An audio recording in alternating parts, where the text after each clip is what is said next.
All right, it's in between. We began the discussion. We're trying our best to soldier through this film, and we're doing recording sessions of 2 weeks at a time at least, so that we can actually get this done, because we're excited to move on to the next one.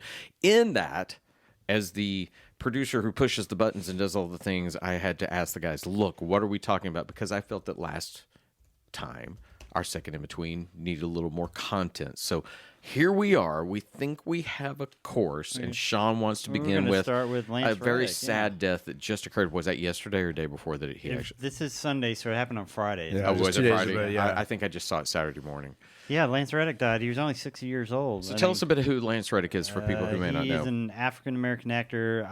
First place I saw him was in The Wire. The Wire, yeah. And then he was also on Fringe as well. Fringe was my first, and I hadn't seen The Wire at that point. He's in the John Wick movies. Just a great, and even a voice actor. He did Ra's al Ghul for a lot of the Batman animated. Very cool, kind of throaty, deep voice. Yeah, I know. And he was only 62. He's, almost your age. So he's 5 years older. Yes, that's almost my age. But okay, I'm going to shift gears real quick, because Richard said something true in between, where we're talking about that we're in our 50s, and that there does come that weird existential moment when you're like, first off, I'm 57 years old, and outside of my back sucks, I don't think about it a lot. I still play in bands. You can see in my room, I do models, and I love creativity, and I never quit. But it's that weird moment when you're like, well, hang on. I'm definitely over halfway through this thing. I mean, and again, Lance was 60. Yeah. He was probably also thinking, I'm just now promoting the John Wick 4. I just did a press tour. I was telling him, I've got this going on, and I don't watch Entertainment Tonight. It just happened to be on, and it was on Friday, and they were doing a press tour for John Wick 4, and he was saying how much fun he had. We got finished shooting the Ballerina and the Continental, so, he's got this work out there that's still going to come out at some point, but it's just weird that you see him doing press for it, and then they go, oh, and by the way, he died. Just randomly. And how did he die? Did we ever They didn't say. They say natural causes, but we're just going to assume it's probably like a heart attack or a stroke or something along those lines. They still haven't come forward with what exactly it was, but it's probably sudden. And then we also have the comedian's name who didn't think he was going to hit his head and fall from Full House. Bob Saget. Bob Saget, who was largely just kind of maybe took a tumble and then laid down and then didn't come back. I mean, it's just kind of like I guess it's more tragedy than age, but it's just kind of like it's really starting to hit me really hard right now how much this is just kind of permeating the people that I know. We talk about, my grandparents jokingly reading the obituary pages on Sundays in the mornings when they would get up. Mm-hmm. And it just kind of feels like that's the direction of things, and stuff is just going to take you. I think that the truth is that very concept and thought is always there. It's just at some point you begin to pay attention a bit more to the preponderance, the way these always come to you. Here they are. Oh, shit. In fact, I just had, and I couldn't go to the funeral because it's all the way down like in Bertram and shit. I just can't ride that long. A man who is almost like a second father to me growing up, my best friend across the street's dad passed away. I think he was maybe 80. And, that's a good age, but still it's like, fuck. That's now not far off. That's not that far away. No, and I'm like, okay, 23 years? I don't want to go in 23 years. I want another 57. Death is always there, but it does suddenly begin to register with you. Right. I don't want to lose my mobility. I don't want to. Yeah, that's true. Or you lose your faculties. The ability to drive, the things that kind of happen that will, being in my 50s, could very easily happen in the next 10 to 20 years, which seems very short. Considering, Zeus is 23, right? So is it really 23? Yeah. So I was just talking to Shelly about it because I've said many times my back issues, and I don't know how far I've gone into this with either of you. I have degenerative disc disorder, which simply means that the discs in my vertebrae are going to wear out faster than either one of you. And I am now with my L4-5. I'd already had a discectomy, which they cut away surplus stuff that was pushing on nerve pack. Well, they have eroded so much that they are just almost on top of each other. And I had a steroid shot, and it has helped with the pain. But I told Shell, I'm like, I'm 57 years old. I'm not willing to feel like this. And so, yes, I'm probably within the next few years going to have fusion. Here's the problem with that. At 57 years old, I'm not sure I want to have a surgery because that's when you start hearing people went on a surgery and died on I'm like, fuck, I don't want that. I don't But at the same time, I don't want to live like this. I don't want to live with pain constant because I pain. feel young all the way around. Other than that, I also feel like we're on the precipice of some really modern medical miracles in terms of the stuff like we're specifically talking about, recreating discs and things like that. Yes. We're close to it, but are we there yet? Is it going to I don't happen? think so. Will it happen in our lifetime? Will it happen enough to benefit us at this age in our Right. lifetime too? Because sometimes they won't necessarily, but I've got so many friends that have gotten to a point where they get knee replacements yeah. and then have no knee issues for a decade. you Well, know? my doctor did tell me. He said, "Listen, but when I first started with this and I'd herniated discs, the first doctor I met said, "Yeah, we're going to fuse your whole spine." I'm like, "Well, fuck you, bye." And I found these great doctors that said, "No, we'll just do discectomies. We'll fix this." What he told me is in that 10-year span, he's like, "Fusion is totally different now." He said, "We used to go in through your back. Now we go in through your belly button." Yeah. And he's like, through your back. And if there's spinal surgeons out there, I'm not a surgeon. You're not a surgeon? I'm relaying Okay. what that Just person making said to me, sure. so I'm going to fuck up these details. But it was like, if we'd gone through your back, that's like a 4 to 6 week just recovery from the surgery. Going through your stomach's 2 weeks. Hey. He said, you're in physical therapy in 2 weeks. Okay, I can deal with that. And so that's one of the reasons that I'm kind of like, let's do this. I'm tired of this feeling. It's not going to get any better. So No, might as it's well. not. And when you look at a picture of my back, I got a recent MRI. It literally I have the issue in my upper back and in my lower. And you literally look at those. The other places have white material. The other, it's just black. nothing. You can see it if you look. It's kind of gray, but from a distance, it looks black. That's fucked up. Mm-hmm. Age sucks. Mm-hmm. Age completely sucks. So when are you going to start squirting water through your nose, old man? So, fine, we'll get to the Neti Pot thing. I'll tease this. And you guys have heard this through numerous things. I have shitty allergies. They suck. I'm seeing a neurologist who hopefully can get me through stuff. But in Texas, we are in the current spring state, which is, it's warm enough to make everything bloom, but it's also freezing at night. And so my sinuses can't figure out what's going on right now. I am getting the influx of pollen and shit. So I tell the guys, I'm like, look, I'm battling it. And Sean, I'm sorry, Richard's the one that brings this up about there is somebody with a Neti Pot, an incident of death. But this is not just meant to be the death in between. Well, I've got. But Okay, tell here, us about this. I found the story. Health officials are warning people after a Florida man died from a brain-eating amoeba. According to the Florida Department of Health, the Charlotte County man possibly contracted Naegleria fowleri, Easy for you to commonly known as brain-eating amoeba, while rinsing his sinuses with tap water. So using a Neti Pot, and Sean, I've done it before, yeah. I won't do it just because it kind of, there are many Here's things his that photo, don't too. gross me out. Sorry, I just found the man's photo. Things like that don't usually gross me out for some reason. I think it's because I've dealt with this all my life. I just don't want to slurp something in my nose Well, to yeah, get it out. you make a saline. You don't just put tap water Right. in there, but you do a saline solution in there, and you basically just open your mouth, put your head to the side. You have this very shallow pot that you put in one nostril, turn your head, and the water comes out the other nostril and goes through your sinuses and helps clear out any gunk you might have in there. But you also want to give a good blow when you're done afterwards, too, because you were putting water in your head. So Naegleria fowleri is oddly specific and relatively very difficult to track because it has to go through the nose into the sinus and enter the brain. That's how it enters. It's common in fresh water, particularly standing fresh water, like in baking in the sun. That was the quote from the health department. So it's really But this is what, when you mention this is where I found it bizarre. Is most tap water goes through such Some a process to filtration, clean it and put different chemicals in it that we can consume yet keep the water safe. But then within you got reason. places like Flint, Michigan. Well, so, and yeah. that's without question that shit happens. But I found that odd that they put chlorine and things like that in there, Something and can live through it all. yeah, how So- that thing lived through that. So kind of Just a freak accident. kind of tangentially related to The Last of Us. Penn Jillette just recently had some really bad medical problems with his ear, where he said like he was having this horrible pain through his jaw and everything, and he couldn't figure out what it was. And he went to an ear doctor, and the ear doctor looked in there and said, I can't handle this. I've got to send you to somebody else. And he goes, what's going on? He goes, you've got growth in your ear, and I don't know how to handle this, so I'm going to send you to somebody else, because this is something that's only supposed to happen like in South America, and we don't know why it's happening to you. So he goes to a doctor, and he goes, well, we got to find out. First of all, he goes in there and he looks, and he says, literally, it's fungus, like looks like toadstools growing inside his ear, where you see the caps, the stems, everything.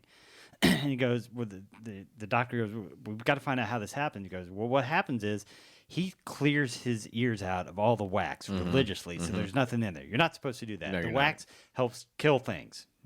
And Protect your ear. Then he takes a steaming hot bath, as hot as he can get it, and then doesn't dry off, shoves earphones into his ears, and goes to bed. So basically, he has a nice moist environment in his ears. Doctor says they've never seen that, especially in Arizona. This is a southern or southern part of the Earth disease.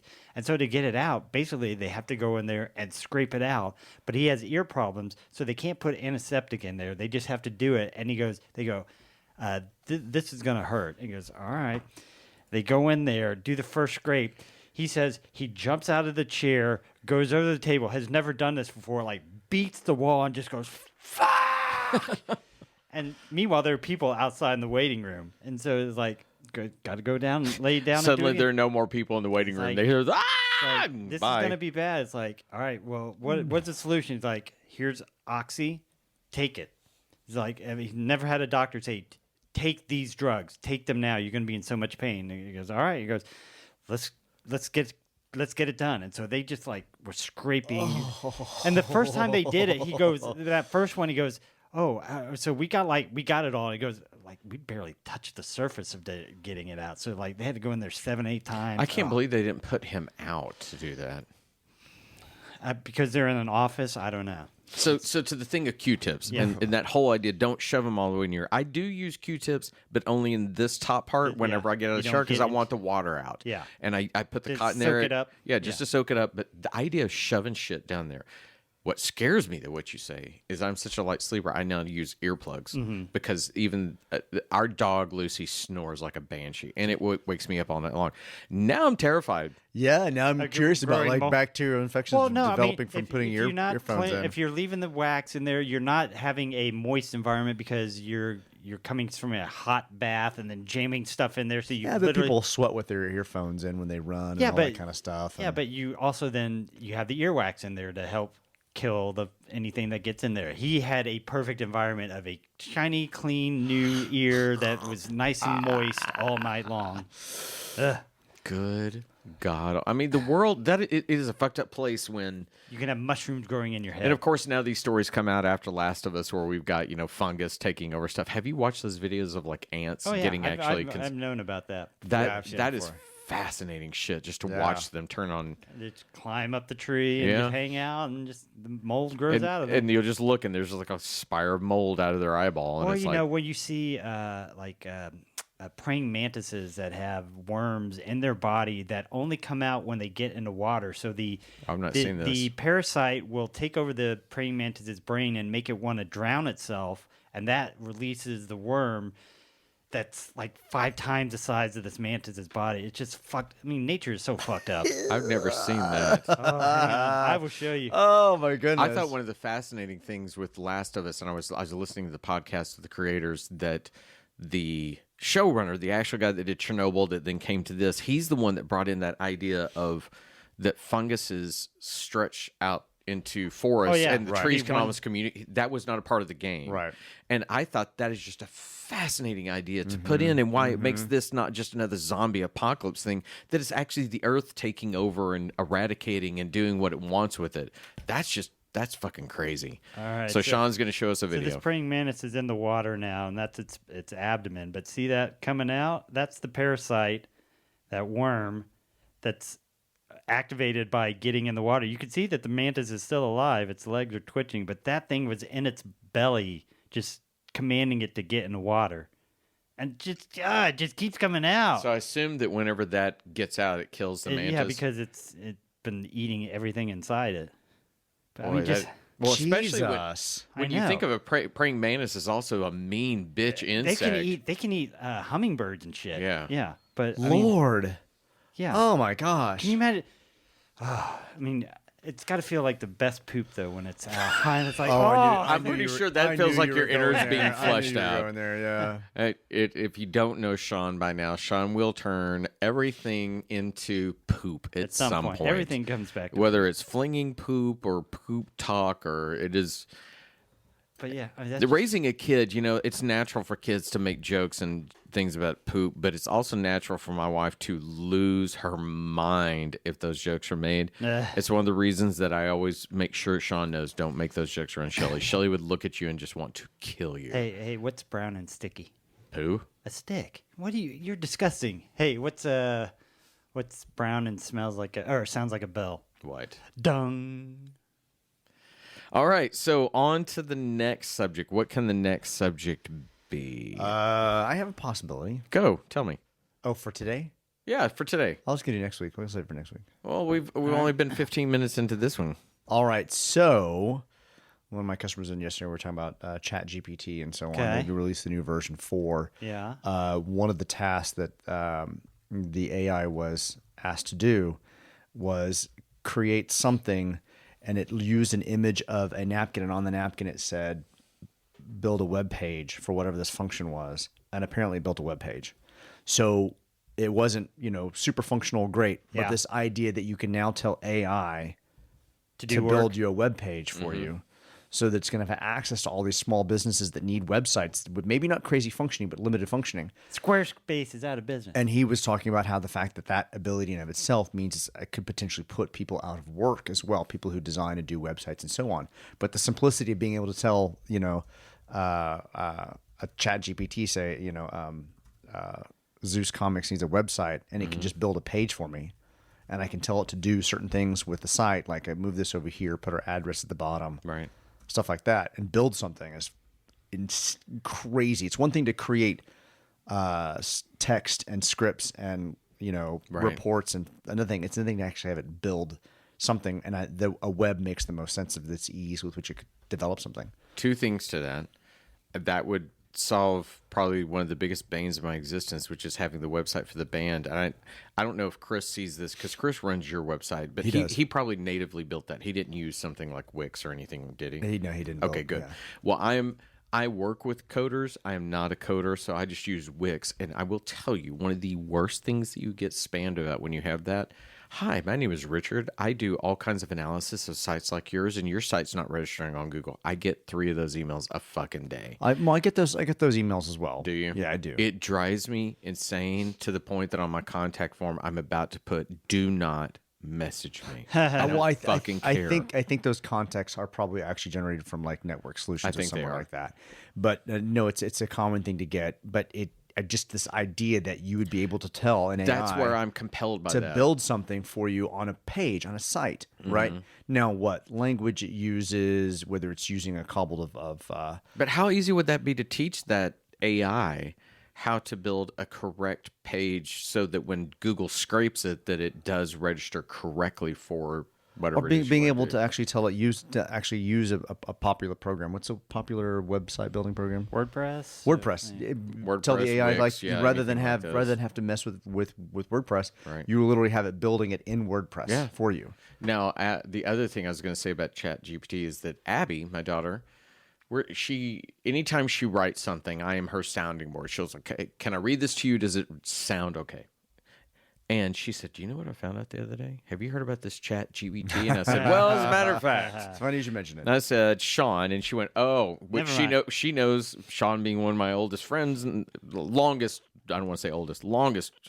term friends, that Sean is my geekoid friend that knows everything. And I said, so Sean took us down that rabbit hole, and she went, "Dad, some friends and I put something in. It was like, it sounded great." And I said, "Well, don't do that." But, and Abby's a great writer. She doesn't need it, but it's now even touching into those collegiate type systems. And I heard about kids in high school that are getting found out for using it. How does somebody find out? I don't know. Because it didn't sound derivative of anything. Well, the only thing I can think is you read the report and then you ask people questions related to it, and then you can find out that they don't actually know the information. Maybe. Yeah. So it's like you have to defend a dissertation. Maybe they can't do the defense of it. So trying to come up with the cover for his second book, Chris used an AI to kind of generate imagery based upon stuff that he wanted. There's a couple of problems with AI generated imagery for creative books, things like that. Right. And there's some, one of the things you would notice is that if you take the image and you begin to go dive deep into the image itself to kind of pull the screen apart, you'll begin to see the flaws. They don't make sense. You seem to see the flaws in the image itself. The skeleton will not have actually anatomically correct teeth, but they will have teeth. But you may not notice it until you actually begin to pull it apart and look into it. There was an image of a hallway that had light coming through windows. As you begin to pull the imagery back, the windows that are further and further back actually aren't images and are actually kind of falling apart and breaking and all sorts of stuff. You have a clock tower was one example that he showed me, but if you look at the clock on the other face, there's no hands on it. I know also in there's situations broken like and melting that, hands. it might use copywritten images And to that amalgamate into that it. is the other thing. It is not only just using copywritten images potentially because it scours the web, stuff that other people own. It's actually using images that are break rules against I don't know what I'm trying to say. That will include children and things like that that aren't supposed to, like, it doesn't have that sense of I can't use a 16-year-old or a 15-year-old in this image of something that has nudity or whatever else in it. You know, it's beginning to search and find these images and use things that it either doesn't have rights to or is just already inappropriate in and of itself. So John Oliver did that whole thing. Sean, you watch John Oliver. Do you watch John Oliver? No, not consistently, no. He did that thing, a little bit of a discussion about this, where people started putting together that he was in love with a head of cabbage or a head of lettuce or something. Mid-Journey or something like that. Yeah, and so they actually started doing John Oliver artwork. John Oliver loves cabbage or lettuce or whatever it was, and to the point that, of course, he married a head of cabbage on the show. Then they were in bed together. Then he accidentally ate her while he was asleep. So he made fun of it, but in those images, you could see how the AI was pulling things together, and it was fucked up how good the images were, that they were actually somewhat artistic, you know, that it would take it and would amalgamate in. It wouldn't just interpret picture John Oliver with a piece of lettuce. It actually sort of created these stories within and of itself. And I'm sure that the reports that Abby is having it do sound great, but I think if you were to put it under a microscope, you would see it break down in places that would be its indication that it's actually generated and not written by someone. This is me being a proud dad that she's such a good writer, and I mean, like, really good, that she had one course where one of the teacher's assistants brought it to the teacher's assistant attention, and the teacher brought her in and said, I'm going to ask you this, and I already know, did you plagiarize this? And the reason was she's so passionate about that course. He even said, I can read it, and I know you're passionate. I've spoken to you. So those things happen at a certain level to begin with, and I think that's probably very common in a lot of colleges, because sometimes you get kids that write better than others, and I think that teacher has to do the due diligence. But where I would be afraid for somebody, not Abby, I know she wouldn't do it, where I'd be afraid for those kids is when you get in, that's when, because that's worse than plagiarism. That is, I'm not even doing the work to do it. It's fucked up that it can even get to that point, though, that it's something you think you could turn in. Fucked up. It's Anybody got anything else for this one? I just want to get through next week. Are you sure you want to? I don't want to. I think we need to. All I know is there going to be a savior that saves the day next week? We need a hero. I have the feeling that something's coming to save the day. I'm teasing some hopes that you will be back for another riveting week of breaking down Tim Burton's Planet of the Apes. So unless anyone has anything, I say we get to that week. Is that it? Yep. Here, we are done. Everyone have a great weekend. We'll see you next week. Bye. Bye, everybody. Making me wait like that, Sean. I was like...